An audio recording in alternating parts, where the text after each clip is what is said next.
This is Going to Hurt by Adam K. Picture this.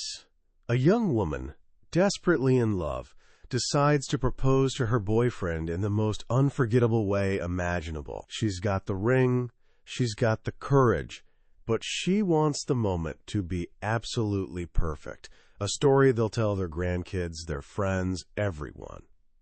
So she hatches a plan involving a chocolate egg, the kind with a little toy inside, and a hiding place that's, well, let's just say extremely personal.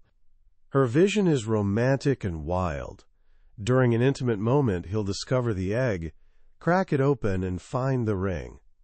Boom. Mind blown. Heart melted.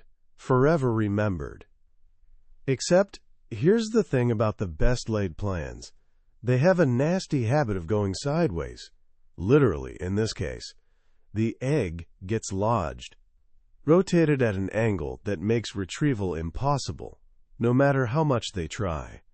And because she's so committed to the surprise, she refuses to tell him what's actually inside. She just insists they need to get to the hospital now. Enter our young doctor, whose job on this particular shift is to use a pair of forceps to deliver not a baby, but a Kinder Surprise egg. After a successful extraction, he hands the boyfriend a pair of latex gloves so he can open it without, touching anything he'd rather not. Right there, in a hospital cubicle smelling of antiseptic and awkwardness, she asks him to marry her. He says yes. This story, in all its ridiculous, mortifying, and strangely beautiful glory, is just one entry in the secret diaries of a junior doctor. And it perfectly captures the world you're about to enter. The book we're diving into today, This Is Going to Hurt by Adam K., has sold millions of copies and been adapted into a hit television series for one simple reason. It rips back the hospital curtain and shows us a world we were never supposed to see. The chaos, the humor, the heartbreak, and the extraordinary humanity hidden behind those sterile white walls. Adam K. was a junior doctor in the UK's National Health Service for 6 years. Every night, after shifts that stretched 12, 16, sometimes 20 hours, he'd retreat to his on-call room and write down what he'd witnessed. The hilarious, the tragic, the disgusting, and the profound. It was his therapy, his way of processing a job that was slowly breaking him. Eventually, he left medicine. Years later, he rediscovered these diaries. What you're about to hear isn't just a collection of shocking medical stories, though there are plenty of those. It's the story of a journey. It's about what happens when a bright-eyed, idealistic young man who spent years learning to save lives finds himself trapped in a system that seems designed to destroy him. By the end, you'll understand the hidden emotional price paid by the people who dedicate their lives to caring for us. You'll see why a doctor's smile can hide a universe of exhaustion, and why the sound of a beeper can haunt them like a phantom limb, long after they've left the hospital for good. This is the story of what it truly means to be a doctor. Every doctor makes their career choice when they're about 16 or 17 years old. Think about that for a second. It's a decision made years before you can legally vote or drink, yet it sets you on a path that lasts a lifetime. Adam K. reflects on this, pointing out that at 16, your reasons are usually pretty simple. Maybe your parents are doctors, or you're obsessed with a medical drama on TV, or you have some noble dream of curing cancer. He admits he never really made an active decision. It just seemed like the default setting for his life. His dad was a doctor. He went to a school that churned out medics and lawyers like a factory, and he aced his exams. So off to medical school he went. For 6 long years he learned everything there is to know about the human body. Every bone, every muscle, every disease.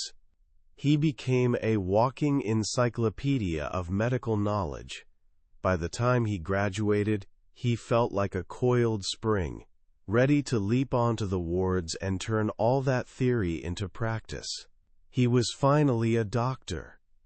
And then reality hit him like a freight train. His first year was as a house officer, the absolute bottom rung of the medical ladder. Turns out, medical school hadn't prepared him for the actual job.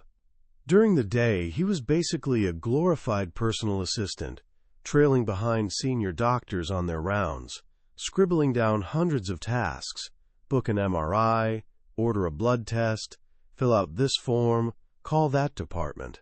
It was mind-numbing, and the days stretched far beyond what he was paid for. But the night shifts were something else entirely. At night, the junior house officer is left alone to care for every single patient in the hospital, hundreds of them. While the senior doctors are down in the emergency room, the junior doctor is upstairs, trying to steer a massive ship that's actively on fire, with basically no training on how to actually do it. He describes the constant, relentless sound of his bleep, a small pager calling him from one crisis to the next, a patient with chest pain on one ward, a patient with a severe infection on another, a patient who's stopped breathing on a third. It never stopped, all night long. And these weren't simple cases either. These were patients already in the hospital for one serious illness, who are now developing another one on top of it. A patient with liver failure who now has pneumonia. A patient with epilepsy who's fallen and broken their leg. It was sink or swim, and you had to learn to swim fast, because if you sank, patients went down with you. In those early days, humor was what kept him afloat. He tells the story of his first day, when he received his new email address, adam.k@nhs.net. Adam, not Adam. He found it oddly comforting to know that no matter what mistakes he made, he could always blame them on Adam. He writes about an elderly patient with dementia who thought he was a German professor. The man would follow Adam on his rounds, wearing his hospital gown backwards like a doctor's coat, shouting out, "That is correct," and "Genius," after everything Adam said. It was like having his own personal cheerleader. And in those moments of crushing self-doubt, it actually helped. The partnership sadly ended when the professor had an accident on the floor next to him, but the darkness was always lurking. He recalls the first time he watched a patient die. It was a man with liver failure whose throat essentially exploded, spraying blood everywhere. On Adam, on his senior colleague, on the walls, the ceiling. He describes the awful sound of the man choking on his own blood with every breath. It was horrific, brutal, and a million miles from the peaceful cinematic deaths you see in movies. After the patient died, his senior, a registrar named Hugo, took him outside for a cigarette. Adam had never smoked before. That night, he started. The job demanded an almost inhuman level of endurance. One week, he calculated that he'd worked 97 hours. European law, the Working Time Directive, was supposed to limit shifts to 48 hours a week, but doctors were simply asked to sign a form opting out of it. There was no real choice. The system depended on their willingness to be broken, and the pressure bled into his personal life. His partner, referred to only as H, appears throughout the diaries as a figure of incredible patience. She packs his lunches, endures his constant exhaustion, and accepts that Christmas will have to be celebrated on January 6th because he has to work. He describes developing a Pavlovian response to his bleep. Out at a restaurant, when the buzzer signals their food is ready, same tone as his pager, he reflexively jumps to his feet, heart pounding, pulse racing. Work had given him a form of PTSD. After a year, he graduated to become a senior house officer. This is when a doctor chooses their specialty. After ruling out everything else, surgery was too much like carpentry, dermatology was for people who didn't like emergencies, and geriatrics was just too depressing. He chose obstetrics and gynecology, or, as it was charmingly known in medical school, brats and twats. He liked that in obstetrics you often end up with twice the number of patients you started with, which is a much better average than most other fields. It was a mix of medicine and surgery, and it offered the profound joy of delivering babies and helping couples build families. He knew it would be difficult when things went wrong, but he believed the highs would be worth the lows. His first year in obstetrics and gynecology was a whirlwind. He had to learn how to deliver babies with forceps, which he describes as metal salad tongs you use to pull a baby out by its head. He learned to perform a ventouse delivery, which is basically a tiny vacuum cleaner with a suction cup.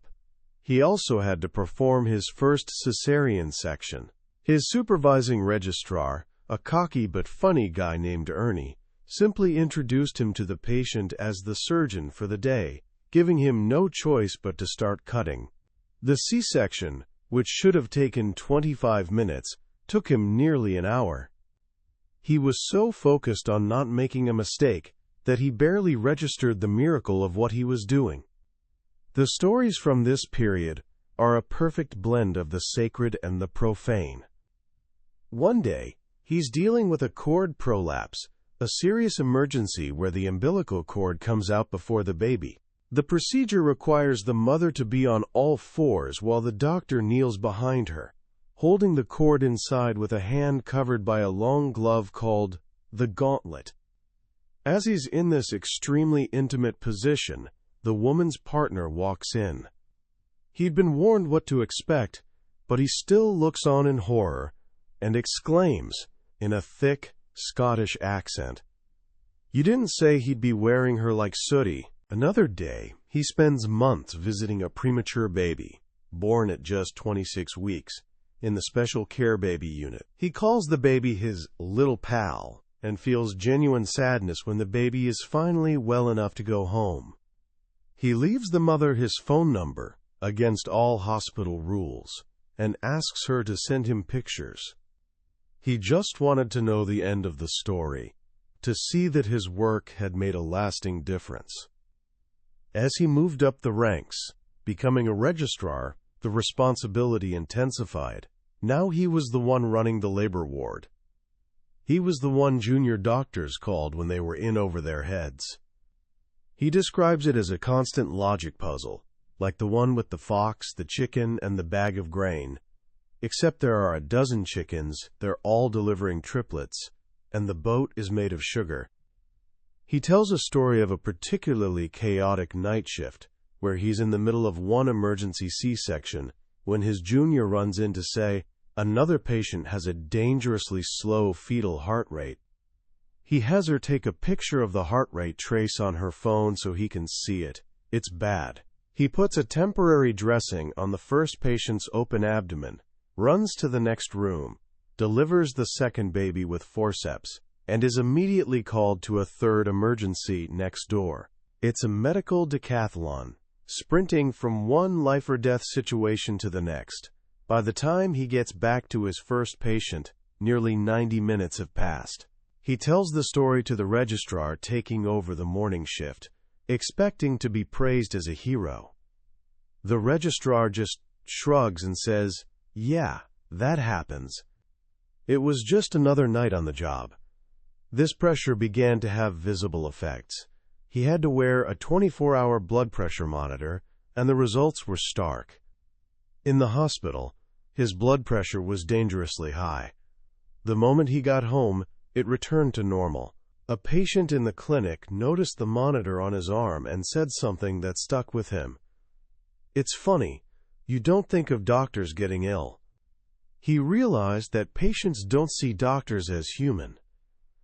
They see them as infallible machines. They don't think about the fact that their doctor might have missed lunch, might be exhausted after a 12-hour shift, or might have a home and a family they'd rather be with.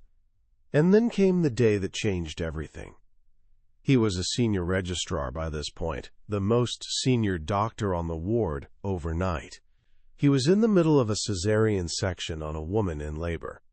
As he cut into her uterus, he was met not with amniotic fluid, but with a torrent of blood.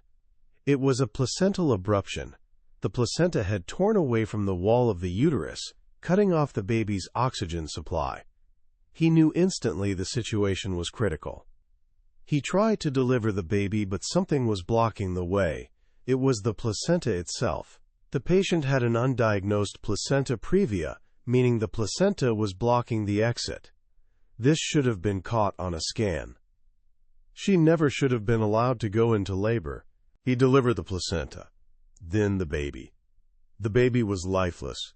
The pediatricians tried to resuscitate it, but it was too late. The baby had died. And then the mother started to bleed. Not just bleed, hemorrhage. 1 liter, then 2. His stitches weren't working. The drugs weren't working. He called his consultant, who was at home, and told her to come in urgently. The blood loss was now 5 liters. That's more than the entire volume of blood in a human body. He was squeezing the woman's uterus with both hands, the only thing slowing the bleeding. The consultant arrived and tried another technique, but it didn't work. He could see the panic in her eyes. They called another, more experienced surgeon to come in from home. For 20 agonizing minutes, they took turns compressing the uterus with their hands, waiting for him to arrive. When he did, he performed an emergency hysterectomy, removing her womb. The bleeding finally stopped. The total blood loss was 12 liters. The patient was sent to intensive care, and Adam was told to expect the worst. He went to write up the operation notes, but he couldn't. Instead, he just sat and cried for an hour. That was the last diary entry he ever wrote. In the aftermath, everyone was kind. They told him it wasn't his fault, that anyone else would have done the same thing. But it didn't matter. It had happened on his watch. He was the most senior person there, and he had failed. He was haunted by the what-ifs. Maybe if he'd checked on her an hour earlier. Maybe if he'd spotted a subtle change on the heart rate monitor. That, maybe, was a ghost that would follow him forever. He went back to work the next day, but he was a different doctor. He became hyper-cautious, performing cesareans for the slightest dip in a baby's heart rate. He stopped letting junior doctors operate because he couldn't bear the risk. He stopped laughing. He felt bereaved. He realized he couldn't do it anymore. The joy was gone, replaced by a constant, gnawing fear.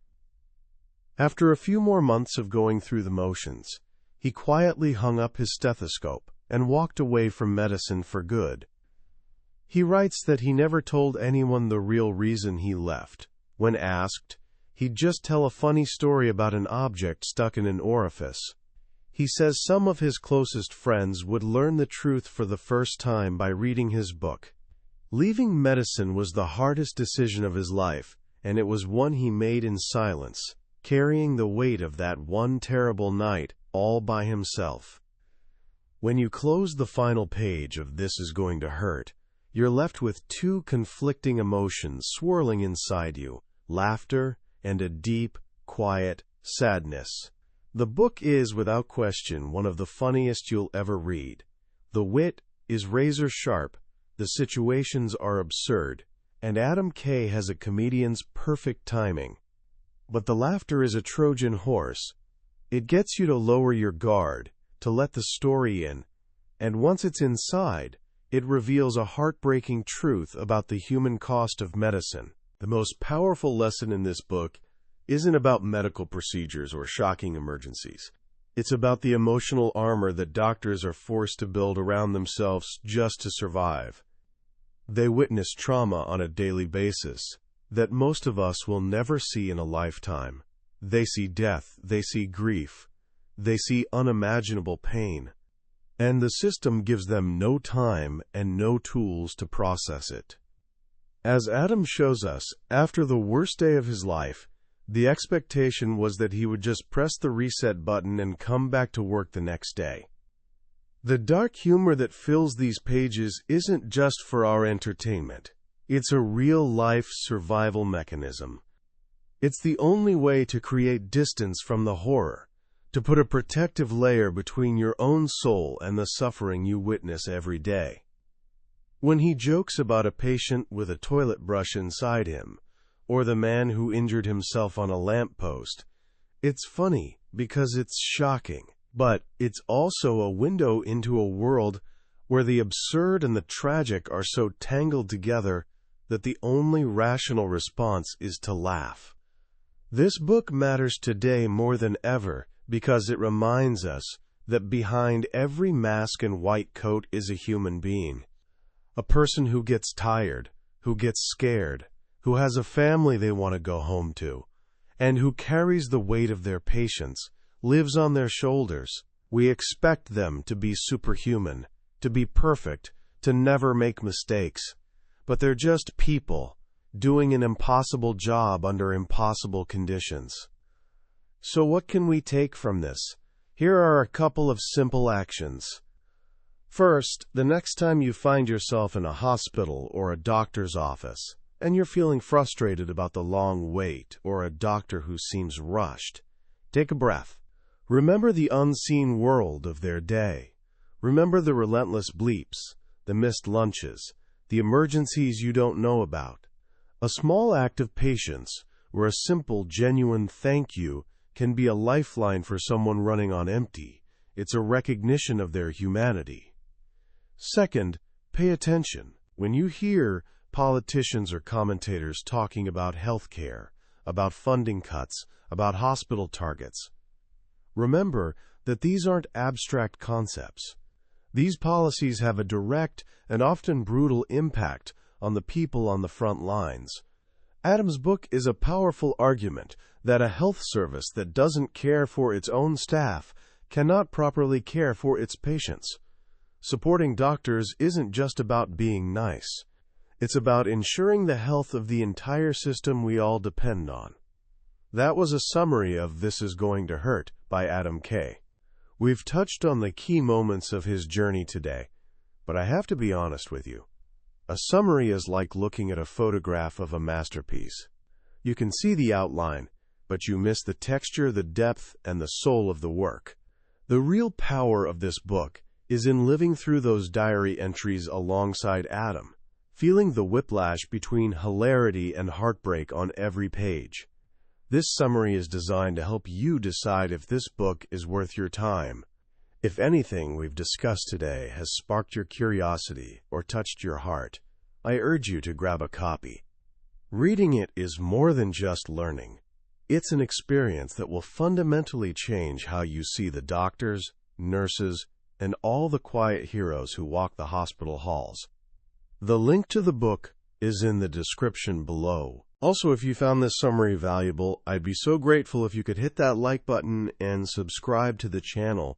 It lets me know these deep dives are helpful, and it ensures you won't miss our next journey into another life-changing book. Let's keep learning and growing together.